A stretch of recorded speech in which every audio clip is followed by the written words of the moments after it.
Joker, Folie Deux is a sequel to Todd Phillips' gritty, realistic, vaguely period piece Joker from 2019.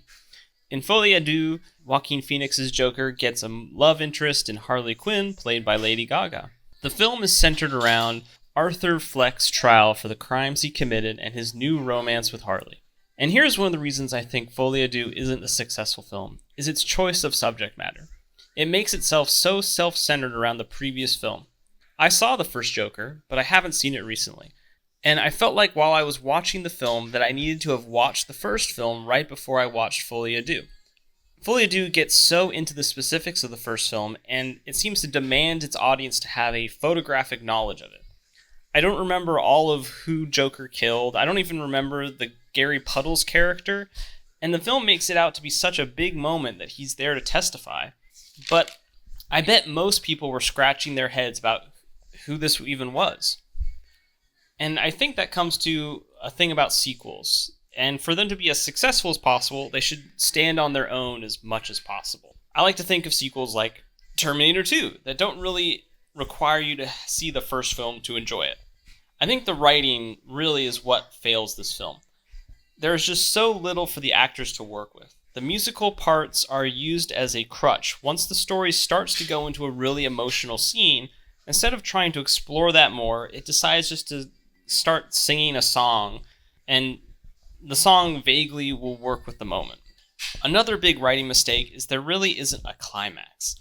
The last few sequences of scenes occur, but don't really lead to any sort of final conclusion, which leads to the fact that this is obviously, there's a lot of rewrites and reshootings with this film, and the editing tries to hide it. The abrupt explosion in the courtroom really serves no purpose and has no build-up.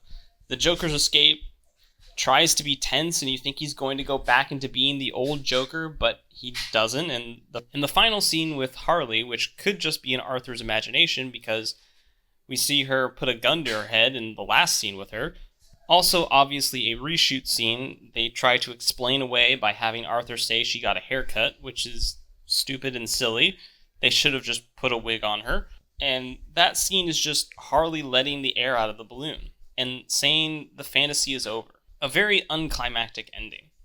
I think this is all a band-aid for what the original ending was supposed to be, which I don't know what it could have been.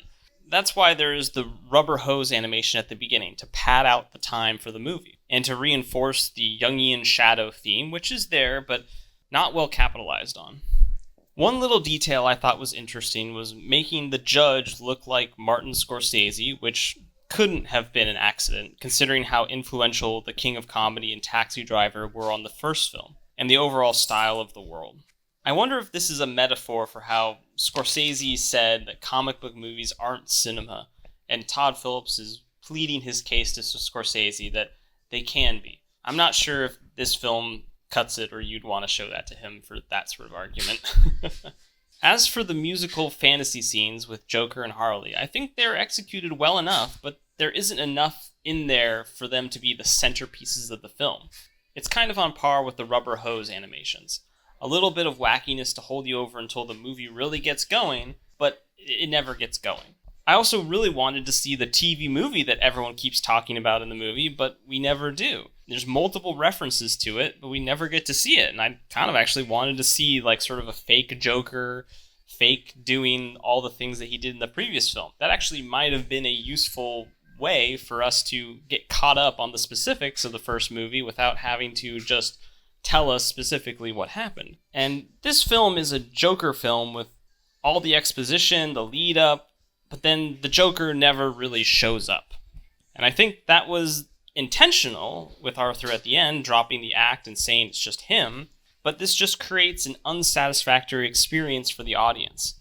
The reason the first Joker worked is it took the low and downtrodden and made their fantasies of revolt real and actual, at least in the movie's world sense.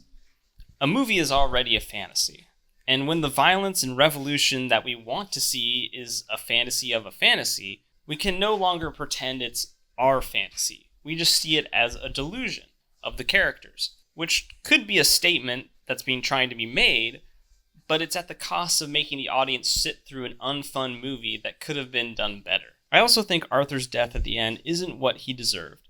just getting stabbed randomly by another psychopath. I think if they really wanted to hold up the motif of it being a fantasy, they should have had Arthur been delusional all the way up until his execution. I think that would have been a more fitting end to a character who was never given a break or shown much kindness, that he has to live in the fantasy as the only option. To me, this movie gets a D. We want it to get going, and it just never does, and then sadly just ends. Thanks for listening to my analysis and review. It would mean a lot if you would like the video and subscribe to the channel, and consider supporting me on Patreon. It goes a long way to helping me make more of these videos. Thank you.